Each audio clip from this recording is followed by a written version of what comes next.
मला लाईटिंग कळत नाही, स्टेज क्राफ्ट कळत नाही, मला काही कळत नाही. मला फक्त लिहिलेली वाक्य ऑडियन्सपर्यंत पोचणं, ह्याच्या पलीकडे मला नाटकातलं काही कळत नाही. मग तुमच्या यशाचं गमक काय? आणि यश कुठे आहे मला? मी मजा करतो. I am doing everything for fun.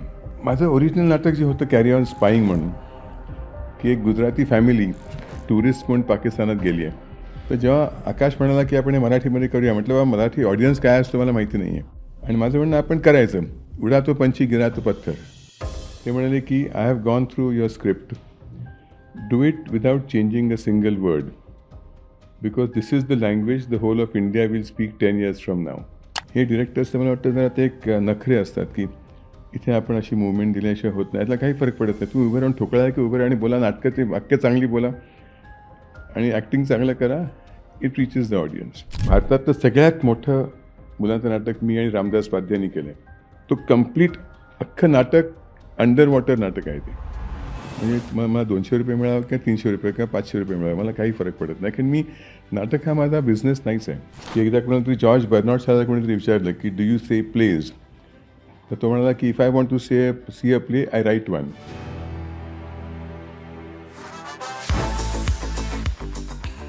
नमस्कार, मी चित्रपट विश्लेषक दिलीप ठाकूर. इट्स मजा या लोकप्रिय डिजिटल चॅनलच्या हॅशटॅग ठाकूर विचारणार सीझन 2 या पॉडकास्टमध्ये तुमचे पुन्हा एकदा स्वागत. काही यशस्वी व्यक्तिमत्व आपलं नेहमी कुतूहल वाढवतात. म्हणजे ते एकाच वेळेला वेगळ्या गोष्टी करतात किंवा एका गोष्टीतून दुसऱ्या गोष्टी करत जातात. एक मोठा प्रवास त्यांचा सुरू असतो आणि सतत असं जाणवतं की अरे, हीच ती व्यक्ती, त्याने एक अमुक एक केलं होतं. हीच ती व्यक्ती का? की आता ती व्यक्ती आता हे दुसरं पण काहीतरी एक करतंय. हे जे कुतूहल आहे ना, ते त्या व्यक्तीविषयी जाणून घेण्यातलं कुतूहल आपलं असं वाढत जातं. अजून एक गोष्ट आहे. काही अशी नावं आहेत, शुद्ध मराठी. पण त्यांचा जो वाटचाल आहे, ती इतर माध्यमातून म्हणजे समजा इंग्रजी नाटक असेल, जाहिरात क्षेत्र असेल किंवा हिंदी सिनेमात तर आपण नेहमीच म्हणतो. पण त्यांच्यातून त्यांची वाटचाल सुरू असते. मराठी माणसाला त्यांच्याबद्दल कुतूहल असतं. मध्यमवर्गीय मराठी माणसाला मात्र आनंद असतो. अरे हां, आपले कोणीतरी ते महाराष्ट्रीयन आहेत हां, की ते अमुक-अमुक करतात. ते जो प्रेम आहे, आपुलकी आहे. पण मला असं वाटतं ना, की त्यांना ना मराठी माध्यमातून अधिक जाणून घ्यायला पाहिजे. आणि असेच एक व्यक्तिमत्व म्हणजे माझ्या मते ते अष्टपैलू व्यक्तिमत्व आहे. त्यांच्याकडे सांगण्यासारखं खूप काही आहे, खूप अनुभव आहेत आणि ते आहेत भरत दाभोळकर. नमस्कार. नमस्कार. तुमचं इट्स मजा या लोकप्रिय डिजिटल चॅनलच्या हॅशटॅग ठाकूर विचारणार सीझन 2 थँक्यू.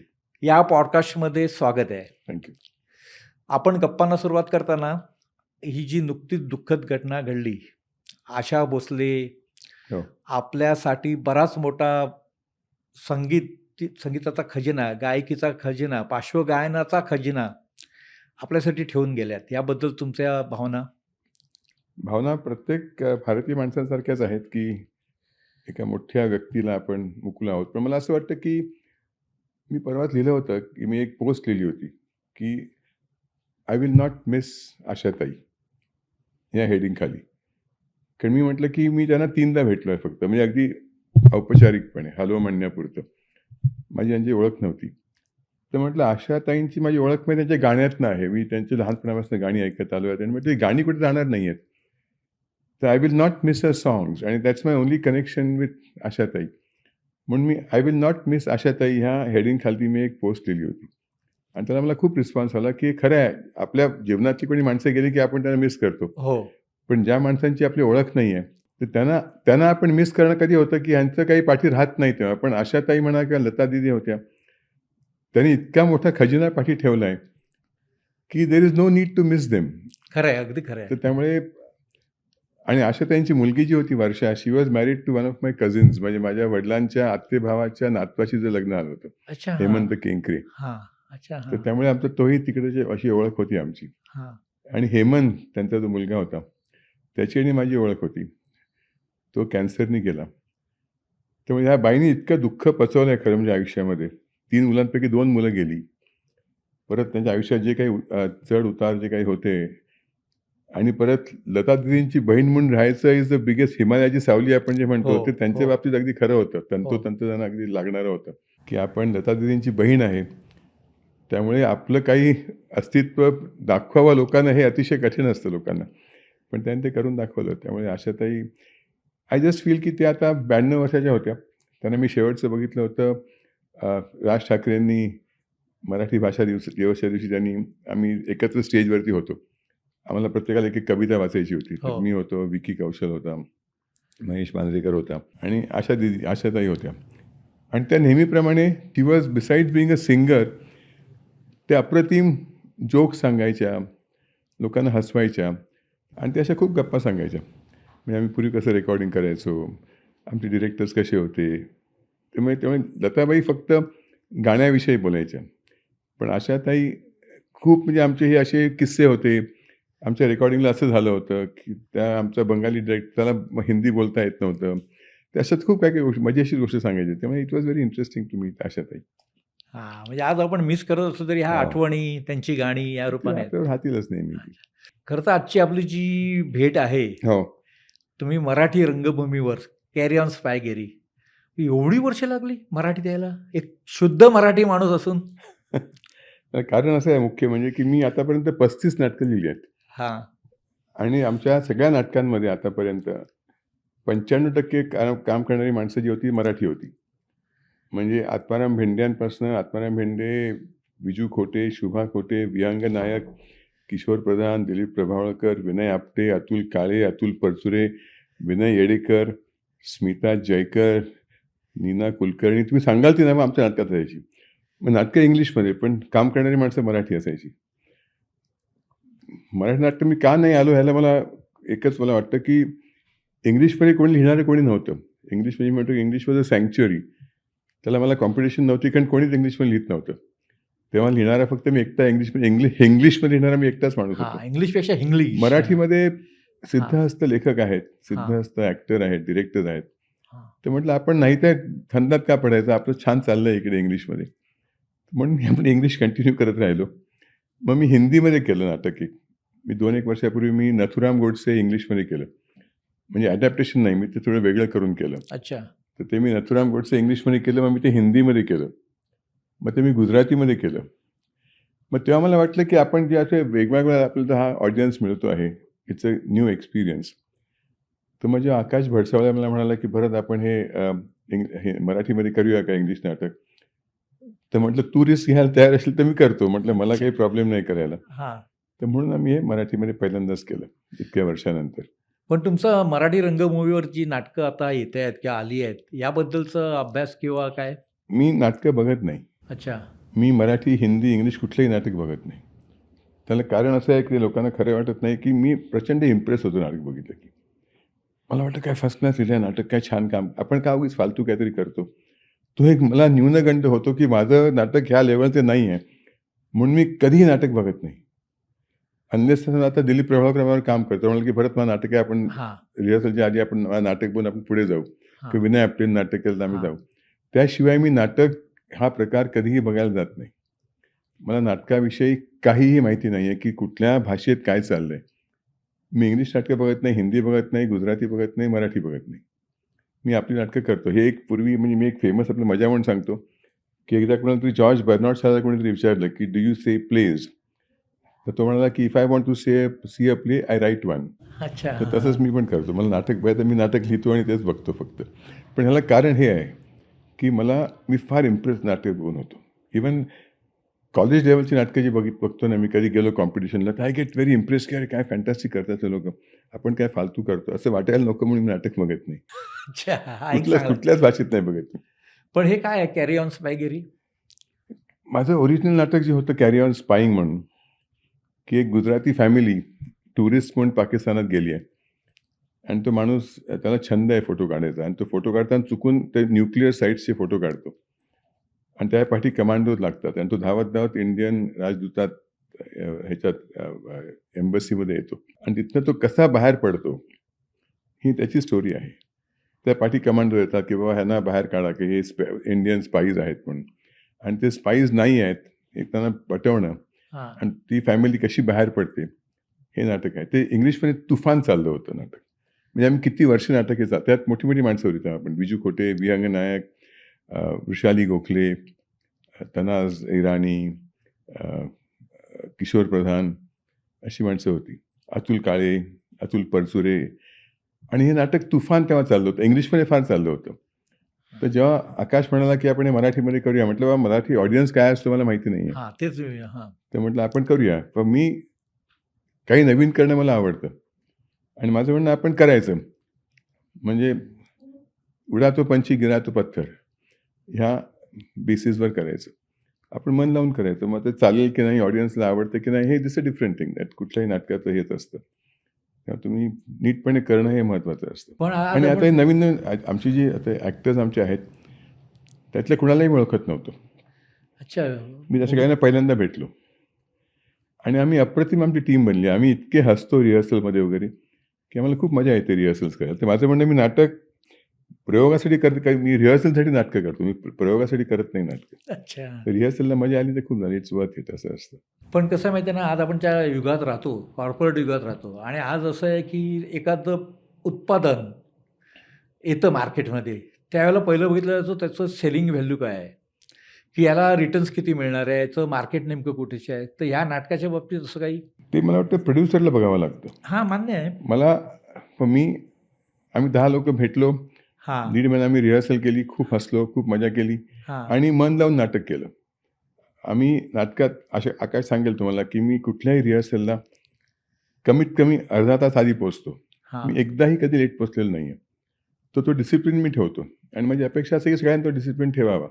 मग तुम्ही फोनवर बोलणं किंवा उशिरा येणं हे करू नये आणि ते करून मजेत नाटक करायचं. चाललं तर चालतं, नाही तर नाही चालत. मग दुसरं काहीतरी करायचं. म्हणजे काम एन्जॉयही करायचं काम आपण. एन्जॉय करणं महत्त्वाचं आहे. मग नाटक असो, ॲडव्हर्टायझिंग असो, काही असो.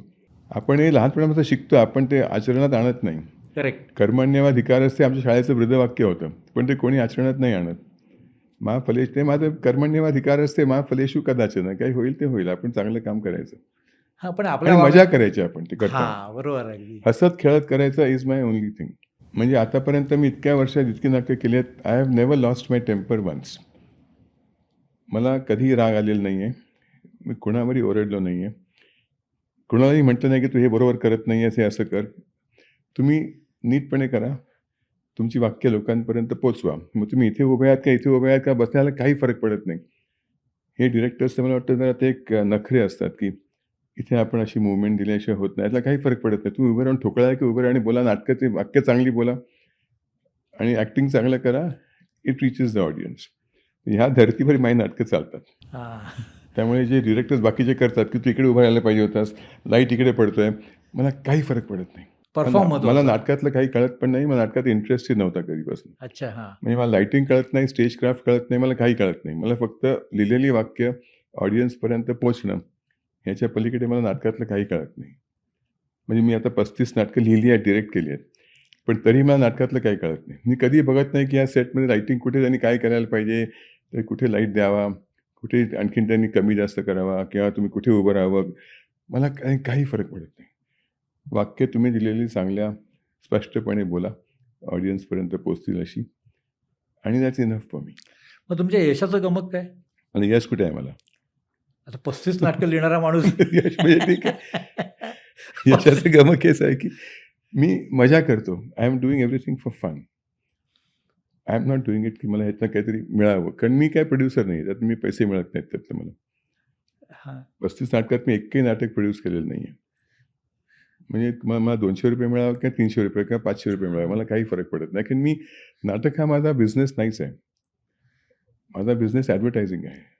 हां. त्यामुळे मला ॲडव्हर्टायझिंगमधनं पैसे मिळतात. त्यामुळे माझं I am taken care of by advertising. हां, बरोबर ही आहे. माझी हॉबी आहे. हां. म्हणून मी नाटक करतो. पण तुम्हाला एक असा वेगळा प्रश्न करतो. मराठी प्रेक्षक जो आहे, विशेषतः नाटकाचा, तो जास्त चौकस, चिकित्सक आणि अगदी काटेकोर असा विचार करणारा आहे. तर हा प्रेक्षक तुमचा स्वीकार कसा करेल असं वाटतंय? असं कोण म्हणतं? असं म्हटलं जातं की मराठी नाटकाचा प्रेक्षक असं कोण म्हणतं? तुम्ही किती मराठी नाटकाचे बघितले आहेत किंवा तुम्ही किती गुजराती नाटकं बघितली आहेत? तुम्ही किती हिंदी नाटकं बघितली आहेत? तेव्हा आपण मराठी प्रेक्षक असा आहे म्हणतो, असेलही. हां. पण आपल्याला काय माहिती गुजराती असा प्रेक्षक असा नसेल गुजराती, किंवा हिंदीचा प्रेक्षक असा नसेल. सगळे प्रेक्षक असे असतात, सगळे चौकस असतात. सगळ्यांना काहीतरी नवीन बघायचं असतं. त्यामुळे मराठी नाटकातला प्रेक्षक काहीतरी वेगळा आहे, हे आपण फक्त मराठी नाटकं बघून ठरवू शकत नाही. मग आपण इंग्लिश नाटकं बघायला पाहिजेत, आपण हिंदी बघायला पाहिजेत, गुजराती तामिळ बघायला पाहिजेत. तर माझं मत असं आहे की प्रत्येक प्रेक्षक जो आहे तो चौकस असतो, त्याला काहीतरी नवीन बघायचं असतं. तर त्यामुळे माझ्या मते मराठी प्रेक्षक काय फारसा वेगळा नाही आहे. त्याच्या आवडी वेगळ्या असतील, की तो काय ॲक्सेप्ट करेल हे वेगळं असेल, ते मला माहीत नाही आहे. पण मला इंग्लिश करताना इंग्लिशचंही मला माहीत नव्हतं काय आहे ते. जेव्हा पहिलं नाटक केलं इंग्लिशमध्ये मी, तेव्हा मला माहीत नाही की इंग्लिश ऑडियन्सना काय आवडतं. कारण हे पहिलं तेव्हा इंग्लिश नाही, मला तुझ्यापाशी इंग्लिशमध्ये माझं पहिलं नाटक होतं. तेव्हा इंग्लिश रंगभूमीवर फक्त इंग्लिश नाटकं व्हायची. फॉरेनमधली नाटकं जी होती, ॲलेक पदमसीवर जे करायचे, एविटा किंवा रन फॉर माय वाईफ किंवा कुठलीही नाटकं जी करायची ती, जीसस क्राइस्ट सुपरस्टार, ही सगळी इंग्लिश नाटकं. त्यांना मी झेरॉक्स कॉपीज म्हणायचो तेव्हा, म्हणजे की तुम्ही काही ओरिजिनल तुम्ही काय करत नाही, ती नाटकं उचलून तुम्ही त्याच कॉस्ट्युम्समध्ये त्याच नावात फक्त इथे करतात. तर माझं पहिलं नाटक होतं तुझ्यापाशी, जे मी इंग्लिशमध्ये केलं, आणि ते मी लिहिलं, आणि त्यात शायरी होती, त्यात श्लोक होते भगवद्गीतेमधले, आणि इंग्लिशमधला कुठलाही प्रोड्यूसर ते प्रोड्यूस करायला तयार नव्हता. ते म्हणाले की this is not going to work, हे आपलं एक मजा म्हणून ठीक आहे, पण फुल 3 अंकी नाटकं. तर तेव्हा पुलंची माझी ओळख नव्हती. मी पुलांना पत्र लिहिलं तेव्हा, ओळख नव्हती माहिती तेव्हा. नंतर आमची खूप दाट मैत्री म्हणतात तशी जमली. तर मी त्याला म्हटलं की बाबा तुमचं नाटक मला तुझ्यापाशी इंग्लिशमध्ये करायचं, तर मी करू का? तर ते म्हणाले नको. ते म्हणाले की हिंदीमध्ये झालं आहे, हे गुजरातीमध्ये झालं आहे, कन्नडमध्ये वाटतं असं काहीतरी आहे, आणि त्यात तो मराठीतला फ्लेवर आलेला नाही आहे, तर इंग्लिशमध्ये येणं शक्यच नाही, तर don't even think of it. मी त्यांना परत पत्र लिहिलं, म्हटलं की मी आत्ता ॲडव्हर्टायझिंगमध्ये शिरलो आहे, पहिलं नाटक मी लिहिलेलं आहे, तुम्हाला मी स्क्रिप्ट पाठवतो, तुम्ही म्हणा की हे चेंजेस करा, मी चेंजेस करेन, करू नका तर करणार नाही. आणि त्यांना मी स्क्रिप्ट पाठवलं, आणि तेव्हा मला पुन्हा पत्र लिहिलं, which I unfortunately don't have with me. ते म्हणाले की I have gone through your script, do it without changing a single word, because this is the language the whole of India will speak 10 years from now. हे पुलंना कळलं, बाकी इकडे मुंबईतल्या कुठल्याही माणसाला कळलं नव्हतं. आणि त्यांनी आमची सुरुवात झाली, आणि त्यात मोठमोठी माणसं होती. त्यात मनमोहन कृष्ण होते, आत्माराम भेंडे, वृषाली गोखले, मोहन भंडारी, हरीश पटेल, शहनाज पटेल, अशी माणसं होती. आणि ते नाटक तुफान चाललं. ह्या टाईपची भाषा कोणी कधी बघितली नव्हती, आणि ह्या लेवलची ॲक्टिंग कोणी. एक आपला सगळ्यात ॲडव्हान्टेज हा आपला आहे की मराठी नट जे आहेत त्यांची acting level is 100 times better than any other stage. मी जो एक मराठी नट करू शकतो, ते हिंदीमधला, गुजरातीमधला किंवा इंग्लिशमधला कधीही करू शकणार नाही. त्यामुळे आत्माराम भेंडे म्हणा, किंवा विहंग नायक, किंवा किशोर, किंवा विजू, किंवा शुभा खोटे, ह्या लेवलची ॲक्टिंग इंग्लिश ऑडियन्सेसनी कधीच बघितली नव्हती. तिकडे ॲक्टिंगपेक्षा ॲक्सेंटला जास्ती महत्त्व असायचं. तर त्यामुळे माझी नाटकं चालायला हे कारण, मुख्य कारण हे होतं की ह्या लेवलची ॲक्टिंग कोणी बघितली नव्हती, आणि त्यामुळे नाटकं ती चालली. मग ती पुढे वाढत गेली. मग ते लोक, हे all these people became stars on English stage.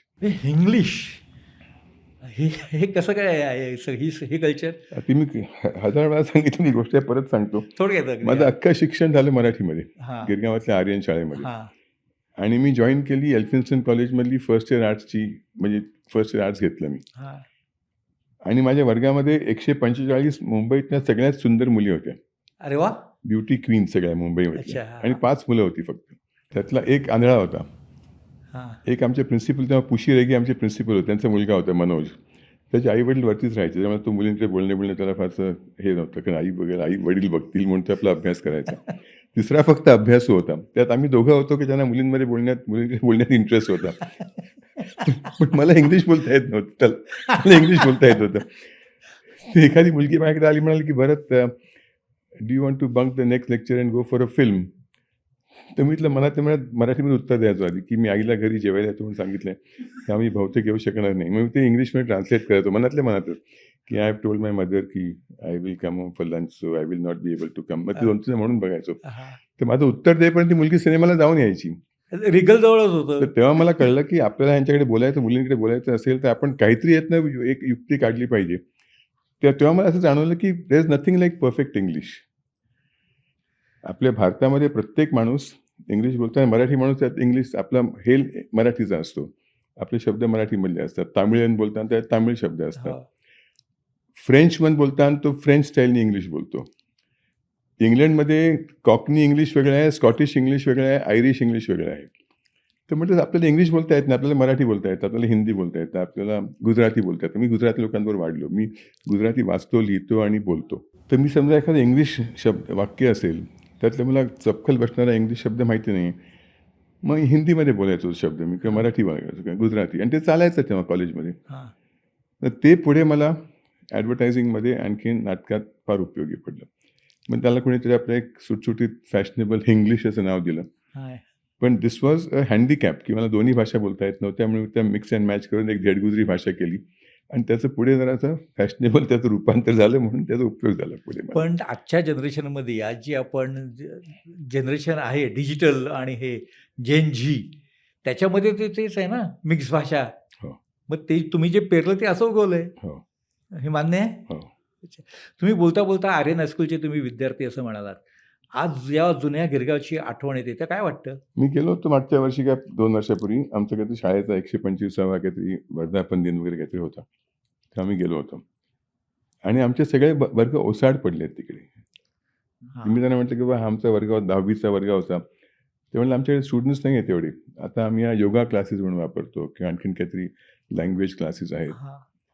त्यामुळे हल्ली मराठी शिकणारी मुलं फारच कमी झाली आहेत हो. आणि मला वाटतं हे चुकीचं आहे. मी मराठीमध्ये शिकलो आहे. मी भारतातला एकमेव माणूस आहे, मला ह्याचा खूप अभिमान आहे की मी मराठीमध्ये शिकून आतापर्यंत 35 नाटकं इंग्लिशमध्ये लिहिलेली आहेत, जे कुठल्याही इंग्लिशमध्ये शिकलेल्या माणसांनी लिहिलेले नाही आहेत. त्यामुळे इंग्लिश न शिकता आपल्याला काही लिहिता येत नाही हे चुकीची गोष्ट आहे. मी इंग्लिशमध्ये बोलतो, मी इंग्लिशमध्ये लिहितो आणि मराठीमध्ये शिकल्यामुळे मला तो बॅकग्राऊंड, जे माझं कल्चरल बॅकग्राऊंड जे आहे, की मला पु ल देशपांडे माहिती आहेत, मला वि स खांडेकर माहिती आहेत, मला आचार्य अत्रे माहिती आहेत, मला हे सगळं लिटरेचर माहिती आहे, मला नाटकं माहिती आहेत, मला नाट्यसंगीत माहिती आहे. आम्हाला शाळेत भगवद्गीता शिकायला लागायची. आम्हाला दरवर्षी एक त्याच्यावर एका अध्यायावरती आम्हाला एक्झाम द्यायला लागायची. तर तो आमचा कल्चरल बॅकग्राऊंडकडे गेलेला नाही आहे. पण तुम्ही हां. इंग्लिशमध्ये शिकलात, तुम्हाला हे काही माहीत नसतं. तुम्हाला बरोबर तुम्हाला आहे. फक्त इंग्लिश भाषा माहिती असते, त्याच्या पलीकडे तुम्हाला काही माहीत नसतं. तर आमचा ॲडव्हान्टेज हा होता की आम्हाला दोन्ही गोष्टी माहिती आहेत. पण मला मराठी हां. लिटरेचर माहिती आहे, मराठी पोएट्री माहिती आहे, मराठी लेखक माहिती आहेत आणि मी इंग्लिशमध्ये बोलू शकतो. मला इंग्लिश लेखक माहिती आहेत. ते मी पुढे पुढे जाऊन इंग्लिश लेखक वाचले, इंग्लिश नाटकं बघितली.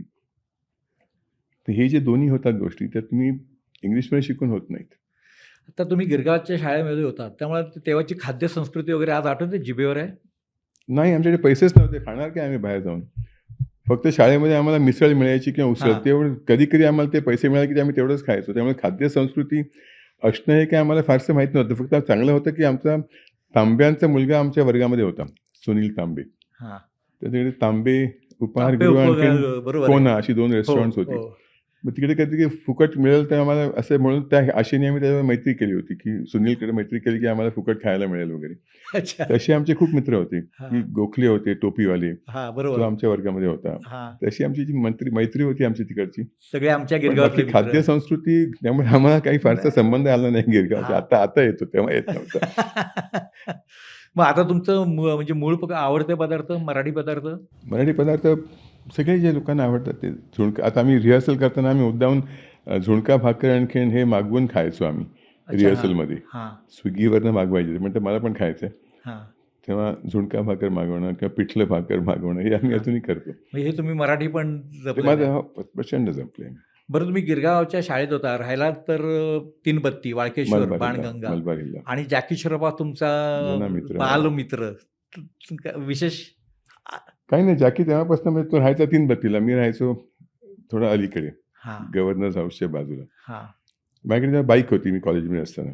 तर जॅकीकडे काही नव्हतं तेव्हा. तो जॅकी तेव्हा सिनेमात वगैरे नव्हता. हां. तर तो उभा राहायचा रस्त्यावरती, त्याला बाईकचा आवाज ऐकला की भरत म्हणजे चौपाटी छोड देना जरा, म्हणजे उद्या त्याला मी लिफ्ट देऊन त्याला सोडायचो. तेव्हापासून आमची मैत्री आहे. आणि तो एक माणूस असा आहे की तो आतापर्यंत त्यात काहीही बदल नाही आहे. तो तेव्हा जसा होता तसाच तो आत्ता आहे. मग आता आम्ही खूपदा भेटतो, तर माझ्या नाटकानं येतो, त्या घरी जातो मी, त्याचं फार्म हाऊस आहे इथे पुण्याच्या जवळ तळेगावला, तिकडे जातो हां. आम्ही. तिकडे राहतो मी जाऊन तिकडे. तर तो आहे तसा, त्या माणसात काहीही फरक नाही आहे. पण असे खूप माझे मित्र आहेत. सुनील शेट्टी तेव्हा आमच्यावर माझा मित्र होता, किंवा सलमान खान माझा तेव्हापासून मित्र आहे. ती सगळी माणसं आहेत तशीच आहेत. त्यात काय मायाच दिसते, त्यांचा काय फरक पडत नाही की सुपरस्टार झाले म्हणून त्यांचं हां, काही नाही. वागणं बदलत नाही. पण तुम्ही पण तसे बदलले नाहीत, असं वाटतं तुम्हाला? मी का बदलीन? हे लोकं सुपरस्टार झाले. मी आहे हां, तसाच आहे तिकडे. हां. जॅकी श्रॉफ जॅकी श्रॉफ झाला, तो मोठा झाला. सलमान खान सुपरस्टार झाला. मी आता बरोबर. 30-5-5 मिनिटाची कामं करतो. मी का बदलीन? पण तुमचं आता तुमचं आपण जर असं स्कोर कार्ड ज्याला आपण म्हणतो, प्रगती पुस्तकचं म्हणतो, तुम्ही चित्रपटामध्ये असे खूप अधूनमधूनच दिसण्याचं कारण? कारण मी जगातला सगळ्यात घाणेरडा ॲक्टर आहे. मी माझ्या कुठल्याही नाटकामध्ये मोठा रोल घेत नाही. मी लेखक दिग्दर्शक आहे. मी कुठलाही रोल घेऊ शकतो. हां, मी मोठमोठे ॲक्टर्सना घेऊन कामं करतो. मी आपलं उगीच टोकन काम करायचं म्हणून करतो. त्यात काहीतरी आपला एक टच राहावा म्हणून. हां. आणि हिंदी सिनेमात तुम्हाला ॲक्टिंग करायला फारशी अक्कल लागत नाही, हे मला फार पूर्वी कळलं. कारण मी अच्छा. शाहरुखनी मला एका पहिला माझा सिनेमा शाहरुख बरोबर केला मी. 1, 2 का 4 म्हणून. हां. आणि तेव्हा माझा पहिला सीन जो होता मला अजूनही आठवतं, की मी आणि शाहरुख आणि जॅकी आणि जुही जुही माझी जुनी मैत्रीण आहे. तर आम्ही सगळे कमांडोज आहोत. आणि आम्ही एक ड्रगचं हे पकडलं आहे. आणि शाहरुख मला तो एक ड्रगचा एक पॅक देतो. त्याचं मी वजन करतो. हां. आणि तिकडे त्यांचा आमचा एक क्लार्क आहे, तो कोणता टीव्ही ॲक्टर कोणतरी होता. त्याला मी देतो. तर तो म्हणतो, "इसका वजन कितना है?" तर मी म्हणतो, "12 किलो." हे माझं डेब्यू वाक्य, डेब्यू डायलॉग अच्छा. हिंदी सिनेमात पदार्पण केल्यानंतर माझं पहिलं वाक्य 12 किलो. हां. तर त्यांनी दिलं शाहरुखने मला. मी त्याला दिलं होतं. मला कितना वजन है? म्हटलं 12 किलो. त्याचा डायरेक्टर शशिलाल नायर होता. तो म्हणाला, "भरत जी आपको एक बात कहने को भूल गया मैं, कि ये जो क्लार्क है ना, उसकी एक अफेयर चल रही है. उसके बारे में आप जानते हो. तो आप हमेशा उसको टोकते रहते हो कि अरे तेरे घर पे आके तेरे अफेयर के बारे में." तो मी I thought like a writer. ती म्हटलं, "मैं ऐसे बोलूँ क्या फिर तो विचारेल की कितना वजन है?" म्हणते, "सिर्फ उसका वजन बताऊँ या और भी कुछ बताऊँ घर पे आके?" "नहीं, नहीं सर, आपको 12 किलो ही बोलना है." आता तुझी अफेअर आहे. तुझ्या घरी येऊन मी कुणाला तरी सांगेन तुझ्या बायकोला. हे 12 किलो म्हणण्यात कसं आणायचं हे मला कळत नव्हतं. तर मला शाहरुख म्हणाला, "Bharat, don't worry about this. Tell them 2 minute देना सर आणि प्रिटेंड टू थिंक." तर मी त्याला म्हटलं, "सर 2 मिनिट देना." मी म्हटलं, आता विचार केला. "हाँ सर, ओके सर. कितना वजन है उसका?" 12 किलो. "देखा ना सर, आपने मन में पकडा तो बराबर आ गया." तेव्हा मला कळलं की तुम्हाला डोकं लागत नाही हिंदी सिनेमात काम करायला. तुम्ही काही केलं ते चालून जातं. तेव्हापासून मी कॉन्फिडेंटली मग हिंदी केले, मराठी केले, तामिळ केले आणि सगळ्या सुपरस्टार्सवर केली आहेत मी कामं. म्हणजे हिंदीमध्ये सलमान, शाहरुख, जॅकी तरी आहेच, अमिताभ बच्चन, आणखीन सगळ्यांबरोबर म्हणजे अजय देवगण, सगळ्यांबरोबर कामं केली. तामिळमध्ये रजनीकांतबरोबर काम केलं आहे, प्रशांतबरोबर काम केलं आहे. मल्याळममध्ये मोहनलाल, दिलीप, जयरामबरोबर काम केलं आहे, पृथ्वीराजबरोबर काम केलं आहे. तेलुगूमध्ये नागार्जुनाबरोबर काम केलं आहे. म्हणजे मी 6 भाषात तेवढंच घाणेरडं काम करू शकतो. तरीसुद्धा. तरीसुद्धा मला घेतात लोकं. त्यांना काय माझ्यामुळे सिनेमा चालत नाही किंवा पडत नाही. त्यामुळे मी आलो आहे की मी चांगलं किती काम केलं, वाईट केलं यांनी काय कुणाला फरक पडत नाही. कारण माझ्यामुळे काही भरत नाही काम की अच्छा किया नाही तो फिल्म चली नाही, असं कधी होत नाही. हां. तर मी खुशीत काम करतो. माझं काय 8-10, 15 दिवस काम असतं. मजा असते मला. पण तरी तुमच्यापर्यंत येतात कशी हे फिल्म? कोणतरी त्यांना काहीतरी एक ह्या टाईपचा माणूस लागतो की शेवन हेडेड माणूस त्यांना पाहिजे आहे. मग हां. त्यांना एक मी आहे शेवन हेडेड. हां. असं काहीतरी असेल. मला काय येतात मला माहीत नाही. आणि मी काही असे पैसे-बिसे मागत नाही. कारण मला काय that is not my business. आणि मी सिन्सिअरली जातो. आणि सिन्सिअरली काम करतो मी. घाण असेल पण चांगलं मी चांगल्या तऱ्हेने करतो. हां. वाईट काम चांगलं वाईट काम करतो. पण चांगल्या तऱ्हेने मी मन लावून करतो मी वाईट काम. पण काही फरक नाही पडत. पण हे जे सगळ्यांबरोबर तुम्ही कामं केली, त्या प्रत्येकाबद्दलचा काहीतरी अनुभव सगळे असेल ना? मित्र आहेत माझे सगळे. आता मोहनलाल माझा पहिल्यापासून मित्र होता. हां. तो माझ्या जाहिरातीत पण काम करायचा, मॉडेल होता. हां. प्रियदर्शन माझा मित्र आहे पहिल्यापासून. सलमान माझा पहिला तो सिनेमात जायच्या आधीपासून माझा मित्र आहे. जुही सिनेमात जायच्या आधीपासून माझी मैत्रीण आहे. ती मिस इंडिया झाली तेव्हापासून. हां. बरं. तर ही माझी ओळखीची माणसं आहेत सगळी. रजनीकांत अप्रतिम माणूस आहे. मी 18 दिवस त्यावर काम केलं मी. हां, मग काय अनुभव? अनुभव म्हणजे आपण एक 2 तास ह्यावर प्रोग्राम करू शकतो रजनीकांतवर फक्त. इतका चांगला माणूस मला आयुष्यात कधी भेटलेला नाही आणि इतका कॉन्फिडंट आणि इतका हंबल माणूस मला आतापर्यंत कुठल्याही फील्डमध्ये भेटलेला नाही. अच्छा. प्रचंड चांगला माणूस आहे तो. नागार्जुनावर काम केलं. दिलीप आणि जयराम मोठमोठे मल्याळममधले स्टार आहेत. पृथ्वीराज जो नवीन तिकडचा उभरता स्टार आहे तिकडचा, त्याच्यावर मी काम केलं आहे. म्हणजे असं मी भोजपुरीमध्ये काम केलं आहे मी. तिथला सुपरस्टार? तिथला तो मला वाटतं हा होता. ते 2 आहेत. एक निरहुआ त्यांचा हां. सुपरस्टार हो, हो. तो आहे. आणि दुसरा तो हा आहे. ते दोघेही नव्हते. तिसराच कोणतरी होता. पण त्याला घेतला होता आधी. तो जो सेकंड फिल्म स्टार जो आहे हां. त्यातला खेसारीलाल यादव. हां, किसन यादव. तर त्यांचं काहीतरी भांडण झालं म्हणून त्याने सोडली ती फिल्म. तर तोही त्या फिल्ममध्ये होता. तेही मी केलंय. म्हणजे आपण आपलं काम एन्जॉय करायचं, मजा करायची आपण. मजा करायची आपण. तरी तुमच्याकडे एवढी कामं येत आहेत. हो. पण तुमचा ॲड गुरु, आता ॲड गुरु ॲड म्हटलं. गुरु हे खरं म्हणजे मिसनॉमर आहे. मी ॲड गुरु नाही आहे. कारण गुरु म्हणजे जो कोणाला शिकवतो तो गुरु असतो. हां, मग हे कसं मी काय? कोणाला शिकवत नाही. हे आपलं कोणी नाव दिलं ते कोणी त्याला चालतं ते ॲड गुरु म्हणून. मी नेहमी म्हणतो की ॲड गुरु म्हणू नका मला. I am a ad professional. I am a हां. Professional in advertising. मी गुरु नाही आहे. I am not teaching anybody. पण ते म्हणतात ॲड गुरु. ते आता चाललंय ते. पण ते स्लोगन, ती तुमची जी कल्पकता आहे, आता म्हणजे त्या अमूलसाठी जर तुम्ही ओळखले जाता, हे तुम्ही हे तुमचं हे स्पार्क म्हणायला पाहिजे ना, प्रतिभा म्हणायला पाहिजे. हो, ते मला लोकं विचारतात मग how do you think of these lines? हे हां. मला कधीच त्याचं उत्तर मला मिळालं नाहीये. की अच्छा. हे मला कशामुळे सुचलं हे मला सांगताच येत नाही. पण जे अमूल आहे किंवा हां. पूर्वी होतं किंवा आता आहे किंवा पुढे राहील त्याला कारणीभूत आमच्यासारखी माणसं नाही आहेत. अशी तुम्हाला क्रिएटिव्ह माणसं खूप मिळतात. डॉक्टर कुरियन हा आमचा जो क्लायंट होता. त्याच्यामुळे Amul 99% credit goes to doctor Kurien. तो माणूस म्हणाला की आम्हाला ह्याच्यातलं काही कळत नाही मला जाहिरातीमधलं. मला मिल्क आणि मिल्क प्रॉडक्ट्स कळतात. मला तुम्ही दाखवू नका काय करताय ते. तो माणूस मी वर्षभर अमूलच्या जाहिराती मी अमूल बटर केलं, मिल्क केलं, छास केलं, मिल्कशेक केलं, न्यूट्रामूल सगळे खूप प्रॉडक्ट्स लॉन्च केले मी. त्या माणसाने कधीही आम्ही काय करतोय बघितलं नाही. No approval required.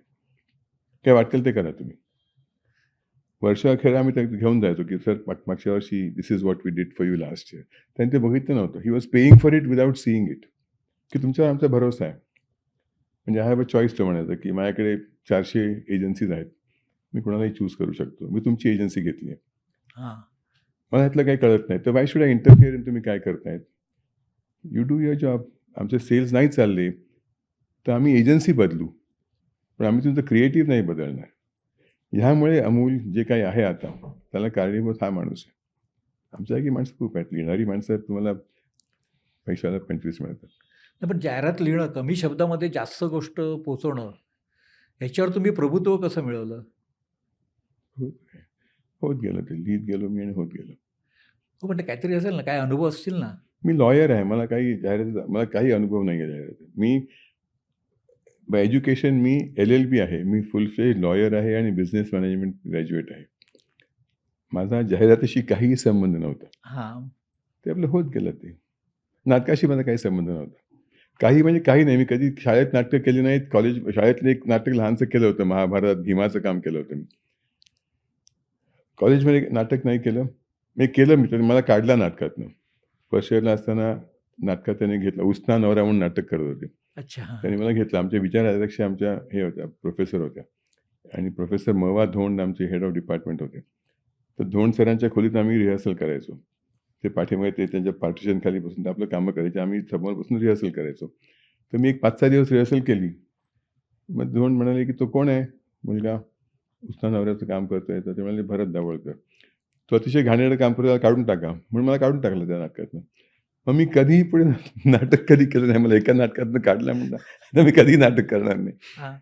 त्या नाटकात मला काही अजूनही नाही आहे मला इंटरेस्ट. मला लोकांना भेटून आपण काहीतरी लिहावं, त्यांच्यावर रिहर्सल्स कराव्या आणि मग ऑडियन्सना जे त्यांचं जे रिॲक्शन ते बघणं हे मला फार आवडतं.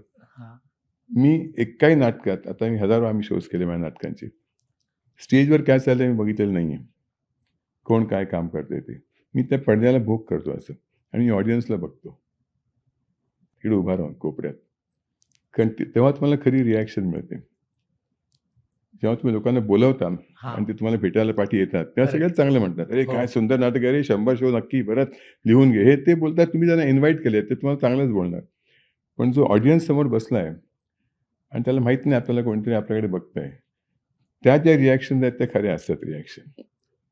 तर ते मी इतकी वर्ष त्याच फक्त रिॲक्शन्स बघतो, की लोकांना काय आवडतं, काय आवडत नाही ते त्यांच्याकडे बघून मला कळतं.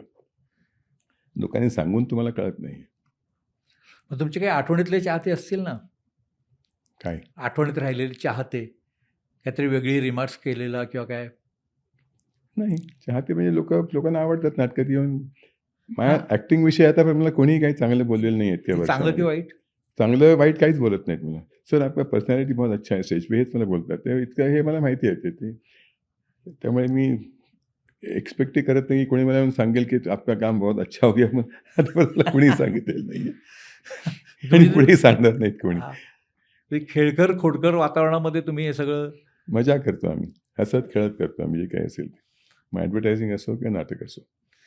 तर हे तुमचं जे आहे एकात एक कसे तुम्ही गुंतलेले, गुंफलेले, अनेक वळणं, हे कसं काय एकाच मला जे व्यक्तीमध्ये? काही ऑफर होतं ना, आता मी जाहिरातमध्ये ॲडव्हर्टायझिंग मी करायचो. हां.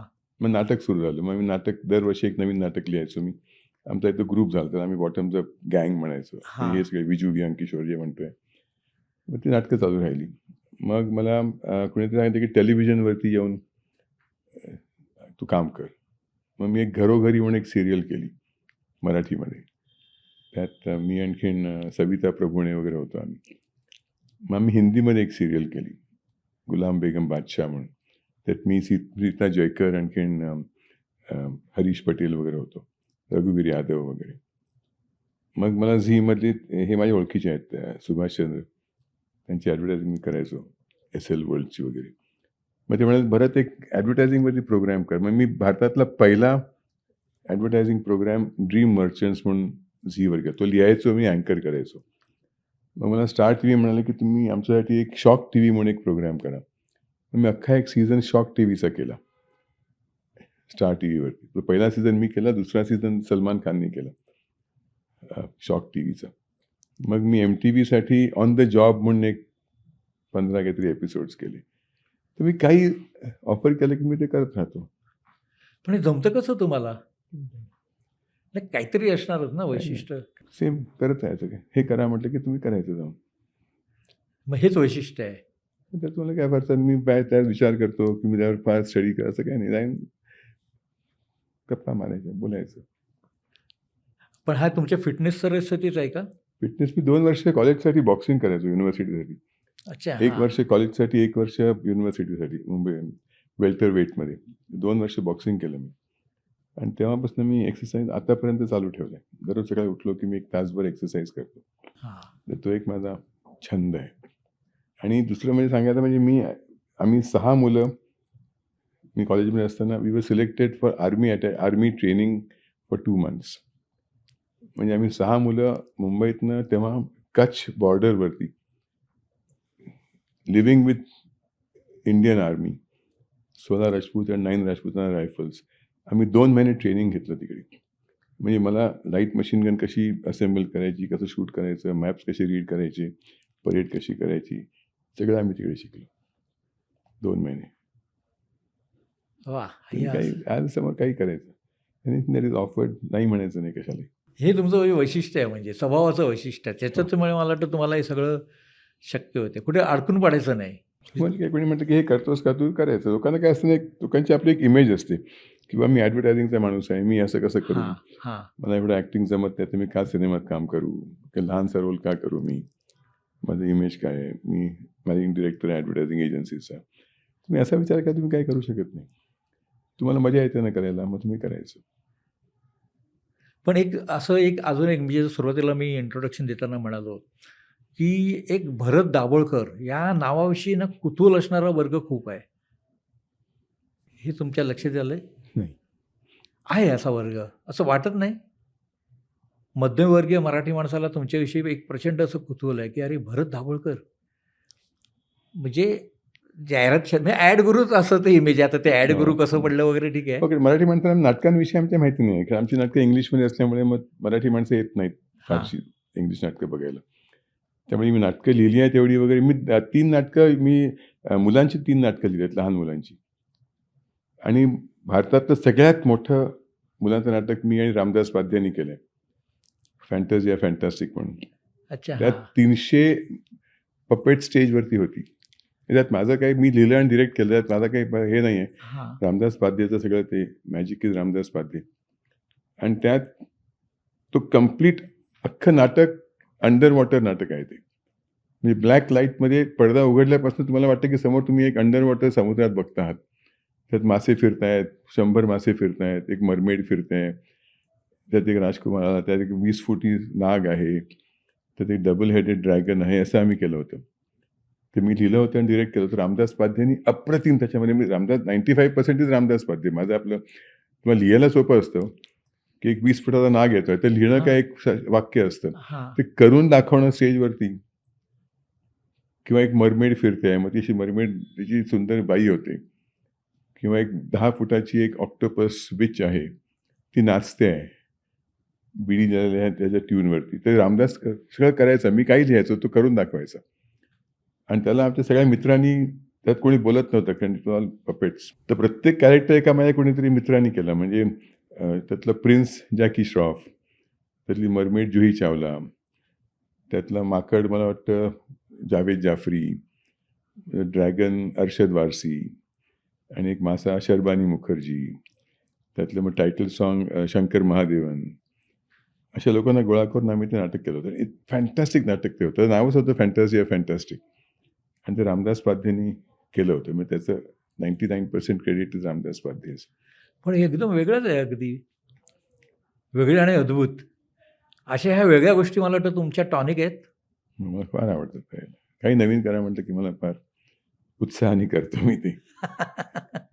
मग हे तुम्ही, म्हणजे तेच माझा अजूनही मला ते कुतूहल आहे की एकच व्यक्ती भरत दाभोळकर, पण ती व्यक्ती जाहिरातीवर पण काम करते, वेगळं 6 भाषेतल्या चित्रपटातून काम केलं, 6-7 भाषेतल्या, पुन्हा हे असं नाटकाचं लेखन, नाटक आता मराठीमध्ये, एकाच व्यक्तीमध्ये एवढं. मजा करायची, मजा करायची. कर्मण्येवाधिकार असते.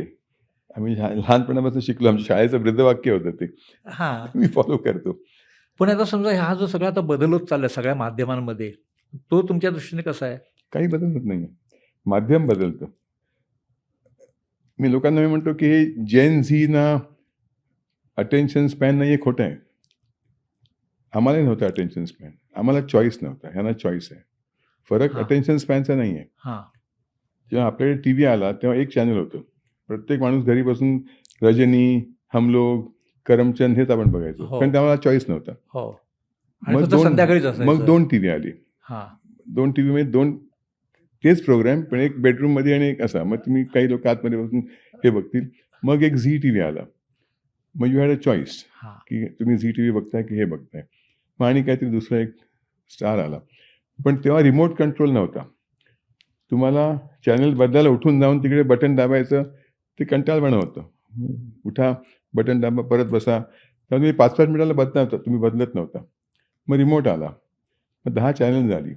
मग तुम्ही बसल्या बसल्या इकडे काय जाहिरात आली की तुम्ही चेंज करून हे बघा. मग फोनवरती सुरू झाले प्रोग्राम. त्यामुळे अटेन्शन स्पॅन कोणाचा वाढला किंवा कमी झालेला नाही आहे. तुमचा चॉईस वाढला आहे. म्हणजे Gen Z is no different from Gen A. हे लोकांना सांगून कंटाळतो मी की जेन ए आम्ही तसेच होतो माणसं. आम्हालाही समजा हे असतं तेव्हा की 50 चॅनल आम्हीही बदलली असती. आम्हाला चॉईस नव्हता तेव्हा. म्हणून आम्ही ते एकच बघत बसायचो आम्ही संपेपर्यंत. महाभारत बघायचं, 9 वाजता उठून महाभारत बघायचं. आम्हाला चॉईसच नव्हता महाभारत बघण्याशिवाय. आता ह्या जनरेशनला तुमच्या फोनवरती तुम्हाला OTT मिळतं, तुम्हाला हे मिळतं, तुम्हाला आणखीन तुमचे WhatsApp आहेत. आम्हाला ह्या गोष्टी नव्हत्या म्हणून आम्ही लक्ष देऊन बघायचो. त्यामुळे त्यांच्यात आणि आमच्यात काही फरक काही नाही आहे. इव्हन जाहिरातीमध्ये आजच्या आणि पूर्वीच्या काही फरक नाही आहे. तुमचं मीडियम बदललं. तुम्ही सुंदर दिसा. आम्ही लॉरियालची जाहिरात करायचो की L'Oreal will make you beautiful. हे जगभर चालतं आणि प्रत्येक every generation girl wants to look beautiful. त्यात काही फरक झालेला नाही आहे. मग मी जेव्हा तेव्हा समजा 20 वर्षापूर्वी जाहिरात केली की by putting on लॉरियाल cream you look beautiful. आजही तेच सांगायला लागतं तुम्हाला. अशी मुलगी तेच बघते, तिलाही सुंदर दिसायचं आहे. किंवा आम्ही रेमंडशी मी जाहिरात करायचो की Raymond will make you look smart. आता तुमचं दुसरं कुठला प्रॉडक्ट तेच द्यातो, man wants to look smart. त्यात तुमच्या आवडीमध्ये किंवा डिझायरमध्ये काही फरक नाही आहे. तुमची मीडियम्स फक्त बदलली आहेत. त्यामुळे जेन झी हा एक खोटा कॉन्सेप्ट आहे. Is nothing like Gen Z. Gen Z is the same age Gen A. त्यांचे ऑप्शन्स वाढले आहेत. त्यांना हे नाही आहे, त्यांना दे डोंट हॅव अटेन्शन, त्यांना they get bored. They get bored because they have a choice. आम्ही बोर्ड व्हायचो. पूर्वी सिनेमा बघायला द्यायची लोक, तेव्हा गाणं लागलं की लोक बोर्ड होऊन बाहेर सिगरेट ओढायला द्यायची लोक. त्यांना अटेन्शन स्पॅन नव्हता. कोणी बसून बघत नव्हता तो अख्खा सिनेमा का एक बोर हो गया या गाणं, चल बाहेर जाके आते. सिगरेट पी के आते अशी करून लोक बाहेर जायचीच तेव्हा. हो पण हो.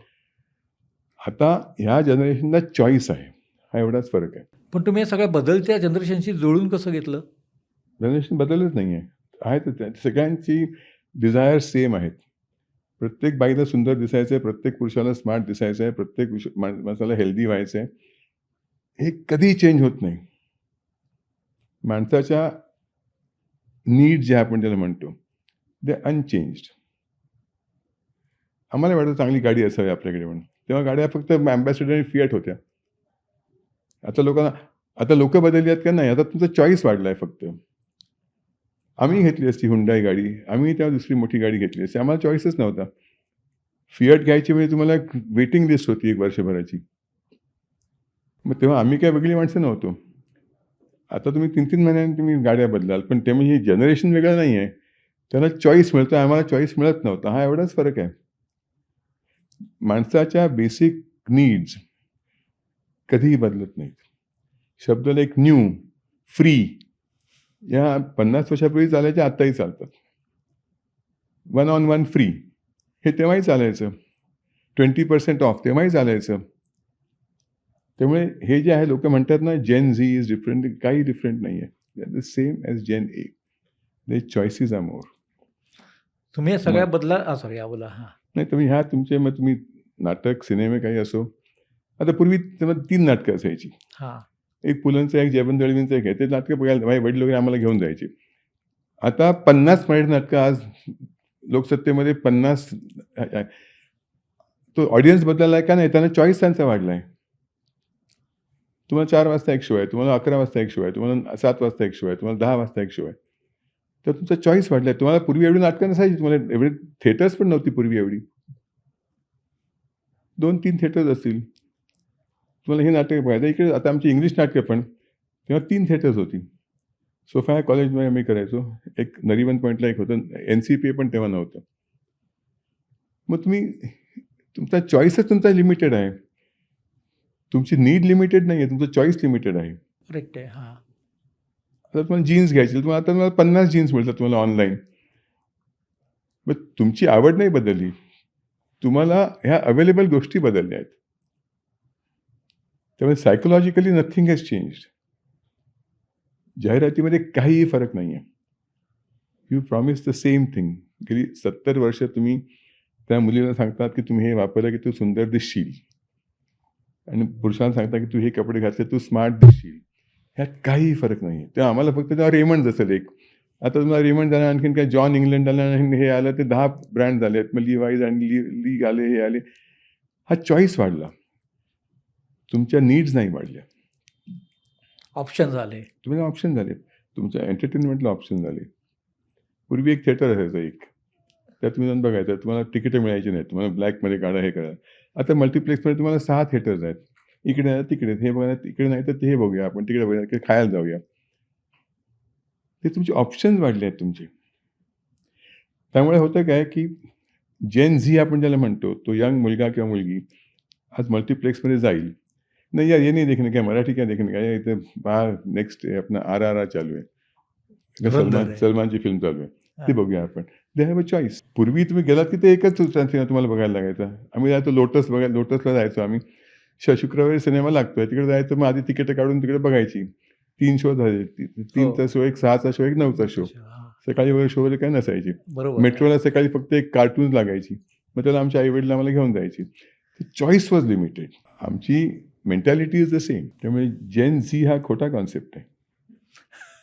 तुम्ही बोलता बोलता गाडीचा उल्लेख केला, आणि असंच बोलता बोलता तुमची स्वतःची एक रिक्षा, हा काय प्लॉट आहे? हा प्लॉटच म्हणतो मी. मी एक 15-1 वर्षापूर्वी झालं असं की माझ्याकडे बाईक होती कॉलेजमध्ये. हां. Bullet Enfield. तर जेव्हा मी एजन्सीचा हेड होतो, ब्युब्लिसिसचा हेड होतो, त्यामुळे एक बाईक घेऊया. हां. पण म्हटलं बाईकला प्रॉब्लेम्स खूप आहेत, की आम्हाला कॉम्प्युटर, लॅपटॉप पुढे ठेवायचा, पावसात काय करायचं, मीटिंगला दोघं ती गेलं तर मग कसं जाणार, आपण गाडीत लागते तेव्हा. तर म्हटलं आपण रिक्षा घेऊया. ते 15 पण नाही, 15 असतील वर्षापूर्वी म्हटलं आपण एक रिक्षा घेऊया. तर मी गेलो, तर बजाजची रिक्षा तेव्हा काय ते म्हटलं 1.5 लाखाला मिळायची. ते म्हटलं एवढे पैसे खर्च करून मजा पण घ्यायची नाही आहे. तर तेव्हा मी एक सेकंड हँड रिक्षा घेतली 17,000 रुपयाला पॉयसर बस डेपोमध्ये एका डीलरकडनं. मग त्याला मी पेंट केली. मग त्याला एक समोर एक चोर बाजारामध्ये एक मारुतीची सीट आणून लावली पुढे आणि माझं घर वरळीला होतं. मग तिकडे मी एक हार्ली डेव्हिडसनचं स्टिकर केलं, वर्ली डेव्हिडसन म्हणून, त्याच्यावर चिकटवलं. आणि मला माहीमचं बंधन नव्हतं, कारण ती प्रायव्हेट रिक्षा तेव्हा होती. मी ती कुठेही घेऊन जायचो. अच्छा. हां. म्हणजे मुंबईत ती मी कुठेही फिरवू शकायचो आणि ती मी फिरवायचो. म्हणजे खूप त्याचा गाजावाजा झाला. हां. कारण मला लोक कुठेही बघायची रिक्षामध्ये. सिल्वर कलरची रिक्षा होती, त्याला असं ॲक्रेलिक टॉप होता वगैरे. मग प्रत्येक मॅगझिनने कव्हर केलं, ते टेलिव्हिजन चॅनल्सनी कव्हर केलं. मग एक 5-6 वर्षापूर्वी RTOनी रूल्स बदलले की आता तुम्हाला प्रायव्हेट रिक्षा अलाउड नाही आहे, तुम्ही काढू शकत नाही बाहेर. मग मी ते बंद करून घरी ठेवली. म्हटलं आपण म्युझियम सगळं करूया यायचं. मग मागच्या वर्षी महिंद्राने एक इलेक्ट्रिक रिक्षा लॉन्च केली. त्याची माझी ओळख आहे त्यांची, कारण त्यांच्यासाठी मी खूप काम वगैरे केले. ते म्हणले आम्ही रिक्षा, म्हटलं मला घ्यायची आहे रिक्षा तुमची. तर मी बघायला गेलो. ते ऑटोमॅटिक रिक्षा आहे, ती छान आहे रिक्षा. तर मी त्यांना म्हटलं मला घ्यायची आहे. ते म्हणाले पण एकच प्रॉब्लेम आहे की ही प्रायव्हेट होऊ शकत नाही. ही ब्लॅक आणि येलोच पाहिजे, काळी पिवळी, आणि त्याला मीटर पाहिजे आणि त्याला फक्त रिक्षाचा बिल्ला असलेला माणूस चालवू शकतो. म्हटलं मी काढतो बिल्ला. मग मी जाऊन RTOमधनं रिक्षा चालकाचं लायसन्स घेतलं आणि ती आता माझ्या घरी रिक्षा आहे, ती पिवळी आणि काळी, आणि त्याला मीटर आहे. फक्त प्रॉब्लेम आहे की ती मी माहीमच्या पुढे किंवा सायनच्या पुढे घेऊन जाऊ शकत नाही, पण बाकी मी कुठेही घेऊन जाऊ शकतो. मी चालवतो. ती ऑटोमॅटिक रिक्षा आहे, सुंदर रिक्षा आहे. एका चार्जवरती कधी 120 किलोमीटर जाते आणि मी चालवतो रिक्षा ती. मी कधी इकडे आलो तुम्ही मला हात करून थांबू शकता, मी तुम्हाला चार्ज करेन मीटरप्रमाणे. बरोबर आहे. ही वर कमाई झाली. भरची कमाई होती. वर कमाई आहे ना. करेक्ट.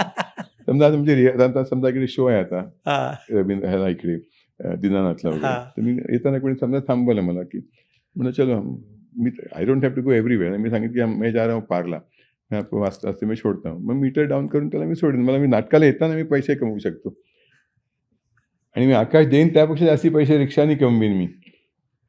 आमचा प्रोड्युसर आम्हाला एवढे पैसे देणार नाही जेवढे मी रिक्षा चालवून पैसे कमवू शकतो, नाटकाला रिहर्सल आणि ह्याच्यात येण्यात. पण हे तुम्ही जे कसं माहिती, तुमचं एकूण जी पर्सनॅलिटी आहे हे स्वच्छंदी असं आहे. हो. बरोबर आहे. One word. हो. तुम्हाला काय वाटतं? हो. की सगळं एन्जॉय करावं, हो. आपणही आनंद घ्यावा, इतरांनाही आनंद द्यावा. असं बरोबर आहे ना. ठेवावं लोकांना. हो. आता तुम्ही आता म्हणता की तुम्ही नाटकाला तुमची रिक्षा घेऊन याल वगैरे, हा एक हे आहे. पण तुमच्या नाटकाचा जो विषय आहे, तर आता मी तुम्हाला प्रश्न करतो, तुम्हाला ना असं वाटतं जे तुमचं आहे की जे धुरंधर सिनेमाची लोकांना आठवण येईल? हो, आम्ही त्याचे रेफरन्सेस आम्ही खूप घेतले की या माणसाचं नाव जोशी आहे, पण तो म्हणते माझं नाव मला अनंत जोशी म्हणू नका, मला धुरंधर जोशी म्हणा. अच्छा. म्हणतो नाटकात तो म्हणतो धुरंधर जोशी. ते बायको त्याला म्हणते तुम्ही काय धुरंधरपणा करता वगैरे, त्याला हां. टोमणे वगैरे मारते ती. आता आमचे खूप रेफरन्सेस आहेत नाटकामध्ये टॉपिकल. कारण हां. खूप म्हणजे प्रत्येक वाक्याला आमच्याकडे टॉपिकल रेफरन्सेस आम्ही काढतो. अच्छा. मुनीर नावाचा हा होता. माझ्या नाटकात ते गाणं आहे, गाणं म्हणतो सुरुवातीला की मैं पाकिस्तान गया था, हां. I try to sing a song, Munni बदनाम हुई. गाणं म्हटलं रस्त्यावरती. त्यांना वाटलं की मी मुन्नीर बदनाम हुई म्हणतोय. पण ते मला पकडायला आले म्हणून मी इकडे हां. पळत म्हणतो माझ्या पाठी लागली म्हणून आलो. मग आम्ही त्या मुन्नीरवरती आम्ही जोक केला आहे. हां. असं आम्ही खूप टॉपिकल खूप केले. म्हणजे सध्या जी हवा आहे धुरंधर हो, 2 याचा तुम्हाला हो. एक चांगला फायदा होईल. हे छान आहे अगदी. एक रॅपिड फायर घेऊया आपण. कॉर्पोरेट सिनेमातला जो राजन की सरकार 3 मधला गोरख रामपूर? दोन्ही 5-5 मिनिटाचे होते रोज. मला दोन्ही आठवत नाहीत. नाही, पण मला सरकार मला आठवतं कारण ते माझा अमिताभ बच्चनवर माझा एक त्याचा तो हे होता. ह्याच्यात मला कोणावर हे नव्हतं. त्यात मला अमिताभ बच्चनवर एक सीन होता माझा सरकार 3मध्ये. आणि रामू माझा चांगला मित्र आहे. त्याच्यावर मी 3 सिनेमे केलेत. आधी कंपनी केला होता, मग मिस्टर या मिस म्हणून केला होता आणि मग सरकार 3 केला. आणि आताही त्यातून आता तो परत मुंबईत आला आहे. तो आता आणखीन एक मोठी फिल्म करतो आहे. त्यातही मला छोटंसं काम मिळेल. पण आता काय माहिती आहे, अमिताभ बरोबर काम केलं हे छोटंसं एक जरी सीन केला तरी लोक सांगतात त्या अनुभवाबद्दल. काही नाही, काही नसतं. तर अमिताभ बच्चनचे अनुभव असायला पाहिजे. माझा कशाला असायला अनुभव पाहिजे. नाही असं कसं? खरं आहे. मी लिहिलं त्याच्यामध्ये. आम्ही आमचा सीन होता की त्याला मी त्याच्यामध्ये क्या तू पागल हो गया म्हणतो. तुम गरीबों का ये उजड़ रहा है, तुम क्या हां, करते हो यहाँ पे हां, बैठ के. हां. मग तो म्हणतो की मैं जानता हूँ कौन गरीबों को भडकाता है. तर मी वन टेक आर्टिस्ट आहे, कारण मी एकच एक्सप्रेशन आहे माझं, मी चेंज नाही करत कधी. त्यामुळे प्रत्येक डिरेक्टरला माहिती आहे की ह्याला 10 टेक्स आहे तो तसंच करेल, म्हणून तुम्हाला कोणी दुसरा टेक मागत नाही माझ्याकडे. तर तो आमचा सीन झाला तर अमिताभ बच्चनला त्याने दुसरा टेक सांगितला रामोनी, की अच्छा त्याला तो सरकार म्हणतो इवन लाईफमध्ये. हां, बरोबर. हां. सरकार भरत ओके सरकार आप थोडा उसमें, त्याला वाईट वाटलं अमिताभ बच्चनला की त्याला दुसरा टेक आणि मला एकच टेक. मग तो म्हणाला की रामू भरत के लिए, म्हणजे भरत ठीक आहे, त्याला माहिती आहे मी काही वेगळं करणारच नाही. तो म्हणाला भरत ठीक आहे आप थोडा ये करो. त्याला फार वाईट वाटतं. तो म्हणाला की भरत एक काम करते हैं, जब मैं बोलता हूँ कि मैं जानता हूँ कौन भड़काता है गरीबों को, तो विल यू से अच्छा तुम्हारा मतलब आहे मैं, हे नाटकात त्यात दिलेलं नव्हतं डायलॉगमध्ये, पण माझा दुसरा टेक व्हावा म्हणून अमिताभ बच्चननी मला ते करायला लावलं. मग मी घरी जाऊन एक पोस्ट लिहिली की आज पहिल्यांदा I acted with Amitabh Bachchan. Once in a lifetime you get a chance to act with somebody who is considered 1 to 10 of film industry, training school of acting, and today Amitabh Bachchan got that chance acting with me. But he didn't show his nervousness. He acted quite well. असं मी त्यात लिहिलं. त्यामुळे मला जास्ती कामं मिळत नाही असं लिहितो बोलतो, मला कोणी जास्त कामं देण्यात जात नाही. हे मी खरोखर लिहून असं केलं होतं. त्यामुळे मला अमिताभचं मला काय फरक पडत नाही. तो ही इज अन ॲक्टर, मी काय मला काय, मी काय अमिताभचं काय तर देव आहे का? I am a great fan of Amitabh Bachchan, प्रचंड फॅन आहे अमिताभ बच्चनचा. पण त्याला बघून मला असं काय, मला असं माय गॉड असं काही मला होत नाही. It is normal guy. I deal with Amitabh Bachchan the way I deal with Biju Khote. Yes. He is an actor, I am an actor. त्यामुळे लोक जे म्हणतात की बच्चनला भेटल्यानं मला असं म्हणजे मला काय करावं कळेना, असं मला काही होत नाही. असं का व्हावं मला? नाही, होतं असं नाही, नाही, झालं असं का नाही. व्हावं असं? काही गरज नाही असं व्हायची. अमिताभ बच्चन ॲक्टर, लाईक आता आमच्या ह्याच्यात Rahul Pethe is an actor. For me Rahul Pethe आणि Amitabh Bachchan is the same. They both actors. He is a great actor. म्हणजे मी म्हटलं तो मला, मी त्याचा प्रचंड मोठा फॅन आहे की सगळ्या ॲक्टर्समध्ये मला कोणी विचारलं की who is your best most favourite actor, तर Amitabh Bachchan is my first. पण त्यामुळे त्याला भेटून मला काय असं भीतीवर वाटत नाही की मला माय गॉड अजी मी ब्रह्म पाहिले, असं काय होत नाही. An actor, I can talk to him like I am talking to you. Very good. असा अप्रोच असणारे मला वाटतं तुम्ही पहिलेच तुम्हाला अशी नाही, पण असं असायला पाहिजे. मी का तुम्ही असं हे करायचं? ही मोठी माणसं आहेत सगळी, ही लेजंड आहेत सगळी. पण मी पुलंनाही भेटलो आहे, पुलं पण लेजंड आहेत. मी आर के लक्ष्मणना भेटलो आहे. मी दारासिंग दारासिंग आणि माझे मित्र होतो आम्ही. पण त्याला बोलत की दारासिंग असं नाही, त्याचा प्रचंड मोठा फॅन आहे दारासिंगचा. त्या सगळ्या फाईट्स मी बघितल्या आहेत. पण I can talk to him man and man. हां, येस, बरोबर. हो, म्हणजे मी त्यांना असं काही पेडेस्टलवर ठेवायची गरज नसते. तेव्हा लोकांचं मी ऐकतो की अरे today I saw Amitabh Bachchan, म्हणजे मला असं एकदम हे झालं, माय गॉड अमिताभ बच्चनला भेटलो मी आणि त्याच्यावर फोटो काढला रे, मला आयुष्यातली म्हणजे असं काय नसतं. काय असतं, Amitabh is a human being. रजनीकांतवर मी काम केलं आहे, मी नागार्जुनावर काम केलं आहे, मोहनलालवर केलं आहे, मी पुलंना ओळखतो. मी for me Pula is bigger than all these people. पुलंना भेटणे माझ्यासाठी जास्ती मोठी पर्वणी आहे. नक्कीच, नक्कीच. हो. मेकअप रूम की व्हॅनिटी? काही देतील ते. मी तुमचं स्वतः ॲक्टर आहे. मला सांगितलं बाहेर बसा, तर झाडाखाली बसून मेकअप करेन, झाडाखाली बसून मेकअप करेन. डिमांड नाही करू शकत. मुझे व्हॅनिटी, असं मी त्या लेवलचा ॲक्टर नाही आहे की मुझे व्हॅनिटी चाहिए, मुझे अकेले की लिहायचं, त्या लेवल नाही आहे माझी. बाहर बैठ के आप मेकअप करो, उनका 10 लोगों का करो, उसके बाद में आपका करेंगे, तर ठीक आहे, मैं करून द्या. ठेवेल तसे ठेवा तुम्ही मला. पण समजा व्हॅनिटी आहे, तर व्हॅनिटी कशासाठी? गॉसिपसाठी की स्क्रिप्टवर गप्पा करण्यासाठी? नाही, मी स्क्रिप्टवर कधी गप्पा, मी काय त्यात चेंज करतच नाही. मी नाही. काय त्यांनी वेगळी एक्सप्रेशन देणार नाही. हां. मी त्यांनी काही त्यात काम करणार नाही. मी 4 वाक्यात ते बाहेर येऊन बोलेन. त्यात स्क्रिप्टवर काय गप्पा मारायच्या? चार लोकांना गोळा करून गप्पा मारत मजा करा, जरा खा बी, जोक्स करा आणि मजा करा. हे मी केलं आहे. मी जेव्हा वीर म्हणून सिनेमा केला सलमानबरोबर, तेव्हा मला व्हॅनिटी होती स्वतःची. हां. तर आम्ही गप्पा मारत, मग सलमान म्हणत come and sit with me ना, मग आम्ही सलमान माझा जुना दोस्त आहे तो. हां. मिथुन चक्रवर्ती माझा जुना दोस्त आहे. तुम्हाला दररोज रात्री जेवण करून द्यायचं स्वतः माझ्यासाठी एकट्यासाठी. मिथुन चक्रवर्ती, भरत आज रात को मैं तेरे लिए कबाब बनाता हूँ, मेरे रूम में आना, हम लोग बैठ के. आम्ही जयपूरवर शूट करायचो. असे काय मित्र आहेत सगळे. तर मला काय मिथुन चक्रवर्तीने खाना बनाय म्हणजे असं काही नाही. मित्र आहेत सगळे माझे, माणसं आहेत सगळी शेवटी. बरं, गप्पांमध्ये गॉसिप की फ्लॅशबॅक, म्हणजे जुन्या आठवणी? Flashback, know gossip. मी कुठल्याही माणसांविषयी बोलत नाही. गॉसिपमध्ये मला इंटरेस्ट नाही आहे. कोणाचं आयुष्य कसं आहे, त्यांनी काय आहे, मला त्याच्यात काही इंटरेस्ट नाही. अमिताभ बच्चन हा ॲक्टर म्हणून मला बघायचा आहे. त्याचं पर्सनल लाईफ काय आहे मला इंटरेस्ट नाही. Shahrukh Khan is an actor. I have acted with him. त्याचं पर्सनल लाईफ काय आहे, त्याच्या आवडीने मला त्याच्यात काही इंटरेस्ट नाही. He is an actor, fellow actor.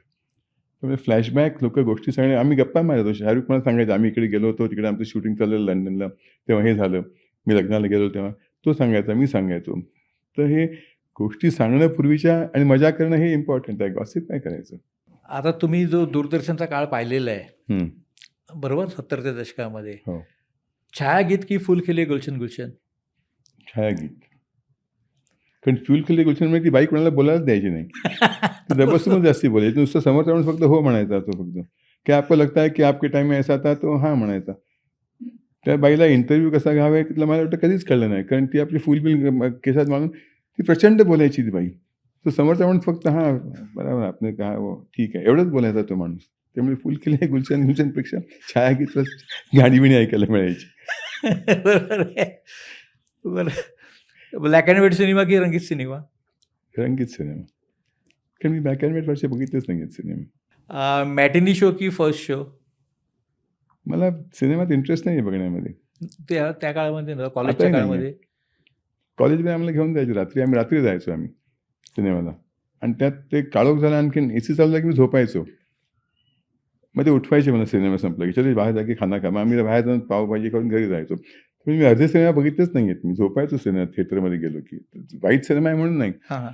कारण थंड हवा आणखीन काळोख झाला की मला आपोआप झोप यायची. आणि सकाळी लवकर उठतो मी, कारण 5:30-6ला उठतो, कारण मी एक्सरसाइज वगैरे करतो. मला रात्री लवकर झोप येते. अजूनही येते मला रात्री लवकर झोप. त्यामुळे मला मॅटिनी काही इंटरेस्ट नाही. ड्रायव्हिंग सीट की बाजूची सीट? नाही, ड्रायव्हिंग सीट. मला ड्राईव्ह करायला फार आवडतं. Long drive? कुठलाही ड्राईव्ह लॉंग म्हणजे फारसं बाहेर जात नाही मी, पण मला ड्रायव्हिंग करायला आवडतं. आणि विकेंड ट्रिप की मोठं पिकनिक खूप दिवसाची? नाही, विकेंड ट्रिप. कारण माझं आयुष्य असं होतं की ॲडव्हर्टायझिंग, थिएटर, प्रत्येक विकेंडला एक शो आहे. त्यामुळे लांब कुठे जाणं मला फारसं शक्यच नसेल. सोमवार ते शुक्रवार. हां. पण शनिवारी नाटक आहे, रविवारी नाटक आहे, असं तेव्हा व्हायचं आमचं. त्यामुळे ते नेहमी इट वॉज डिसायडेड बाय ह्या शनिवारी रविवारी काहीतरी आहे हां. किंवा क्लायंटची मीटिंग आहे काहीतरी. त्याच्यामुळे लांब असं महिनाभर जाणं वगैरे असं कधी झालंच नाही माझ्या आयुष्यात. पण मला लागलंच नाही त्याची काय, मला काय गरज नाही. पण मी the whole life is a picnic. तुम्ही आणखीन लांब जाऊन तुम्ही काय करता, लोक तेच करतात जाऊन. अरे हम लोग गए थे, तुम्ही आता अलिबागचं म्हणता, लोक अलिबागला जातात आणि मग तिकडे जाऊन क्रिकेट मॅचेस बघतात, IPLची मॅच. मग तुम्ही घरी बसून बघू शकता ती मॅच. तेव्हा तिकडे जाऊन तुम्ही तुमचा माइंडसेट वेगळा झाला पाहिजे. जॉग्राफिकल वेगळा करून तुम्हाला अर्थ नाही त्याच्यामध्ये. हां, माइंड करेक्ट आहे. की मी माथेरानला गेलो, काय केलं, काय नाही, तिकडे फिरलो जरासं, मग IPL मॅचेस बघितली, जेवलं. मग तुम्ही मुंबईत करू शकता ना ते. तिकडे काहीतरी वेगळं केलं तर तुमचं दॅट्स अ पिकनिक. यस, मला बरोबर. वाटतं की picnic is in your mind, not in a geographical location. Yes, exactly. Newspaper, news channel की डिजिटलवरच्या बातम्या? नाही, मी सगळं आता हल्ली यूट्यूबवर सगळं बघतो. यूट्यूबवरती मी सगळे म्हणजे अर्णब गोस्वामी असो किंवा अमेरिकन प्रेसिडेन्शियल हे असो, मी सगळं हां. यूट्यूबवरती सगळं बघतो. मी पेपर वाचतच नाही हल्ली, कारण तुम्हाला लेटेस्ट त्यात तुम्हाला न्यूज मिळते. आता तुम्हाला शेवटचा प्रश्न करतो. एकूणच बदललेली मुंबई तुमच्या दृष्टीने कशी आहे? वाईट आहे अतिशय. प्रचंड ट्रॅफिक जॅम आहे आणि Mumbai is becoming the most unplanned city that I know. प्रचंड बिल्डिंग्स वाढत आहेत. कोणी विचार केला नाही की इकडे एवढ्या बिल्डिंग्स वाढल्या की लोक राहतील कुठे, गाड्या जातील कुठे, ट्रॅफिक वाढतो आहे. आणि त्याला सिम्पल सोल्युशन आहे. मी नेहमी म्हणतो की तुम्ही ही 4 मजली बिल्डिंग गिरगावातली आहे, तिकडे 50 मजली करण्यापेक्षा एखाद्या बिल्डरला म्हणावं तुम्ही 4 मजली आम्हाला चांगली करून दे, आम्ही तुम्हाला डबल FSI देऊ to build a house outside Mumbai. Let's develop. Navi Mumbai झाली, वाशी झालं, आणखीन पुढे तुम्ही डेव्हलप करत जा. आम्ही तुम्हाला FSI देतो जास्ती. ही फक्त 4 मजली नीट तुम्ही करून द्या आणि करतील लोक. तिकडे 50 मजली बांधण्यापेक्षा तिकडे तुम्हाला लोकांना बाहेर पडायला जागा नाही, गाड्यांना जागा नाही, ते वाढत जातं. मग तुमचं ट्रॅफिक वाढत जातो, कन्स्ट्रक्शन वाढत जातं, झाडं नाही लावत कोणी कुठे. जुनी मुंबई आठवते? ट्राम वगैरे? हो कारण माझ्या वडिलांचं दुकान होतं, जनरल स्टोअर होतं हां. गोवालिया टँकला. त्याबरोबर समोरच ट्रॅम हां, थांबायची, ती माझगावला द्यायची नाचवायला जायची. नॉव्हेल्टी सिनेमावरून. मी शाळेत तिकडे यायचो गिरगावन हां. आणि तिकडे मग बस घेऊन मी वाळकेश्वरला जायचो. ट्रॅम बरोबर समोरच ट्रॅम थांबायची आमच्या तिकडे. अच्छा, आणि काय आठवते जुन्या मुंबईतलं, तेव्हाच्या मुंबईतलं? काही नाही, हेच तर बसचा प्रवास. तर असे हे भरत दाभोळकर अगदी हसत खेळत दिलखुलासपणे तुम्ही एक एक गोष्ट खरं तर माझ्या म्हणणं असं आहे की क्रिकेटच्या भाषेमध्ये तुम्ही मस्त अशा गॅप काढून ते फटकावले. असं काही. म्हणजे 2 स्लिप जरी असल्या तरी 2 स्लिपच्या मधून तुमचे कट्स गेले किंवा कव्हर एक्स्ट्रा कव्हर जरी असलं तरी तुमचं मधून बाउंड्री गेली. ते मिड विकेट आहे, फॉरवर्ड शॉट लेग आहे, तरी सुद्धा तुम्ही चांगले फ्लिक केले वगैरे. पण मजा आली अगदी तुमच्याशी गप्पा करताना आणि मला असं जाणवलं की तुमच्याकडे बरंच काही आहे अजूनही. अर्थात आपला हा पॉडकास्ट हा ह्या नाटकाच्या निमित्ताने आहे आणि ते तर लोकांपर्यंत पोचलं पाहिजे. हो. पण त्यानिमित्ताने तुमच्याशी गप्पा करताना मी सुद्धा आपल्या गिरगावातल्या जुन्या आठवणीमध्ये गेलो. आमची खोताची वाडी आणि तुम्ही हो, हो. आर्यन आर्यन हायस्कूल म्हणजे हायस्कूल, हे, हो. तो Central cinema, Roxy cinema, Bhatwadi. Majestic, Gokarkar library. हा गोकरकर लायब्ररी. अरे बापरे, ते तर एकदम ग्रेटच होतं अगदी. जी सगळे डोळ्यासमोर चित्र उभं राहिलं. तुम्ही या नाटकाच्या निमित्ताने, तुमच्या नाटकाच्या निमित्ताने आमच्या इट्स मज्जा या लोकप्रिय डिजिटल चॅनलच्या हॅशटॅग ठाकूर विचारणार सीझन 2 या पॉडकास्टमध्ये आलात. खूप खूप धन्यवाद. थँक्यू. रसिको, या आपल्या इट्स मज्जा या डिजिटल चॅनलच्या हॅशटॅग ठाकूर विचारणार सीझन 2 या पॉडकास्टमध्ये पुढचे पाहुणे कोण असणार आणि ते अशा पद्धतीने कसे दिलखुलासपणे गप्पा करतील याकडे तुमचं नक्कीच लक्ष असणार. धन्यवाद. मराठी चित्रपटसृष्टीमधील latest update, original web series, shows, गाणी आणि एंटरटेनमेंटसाठी आमच्या चॅनलला सबस्क्राईब करा आणि बेल आयकन दाबायला विसरू नका.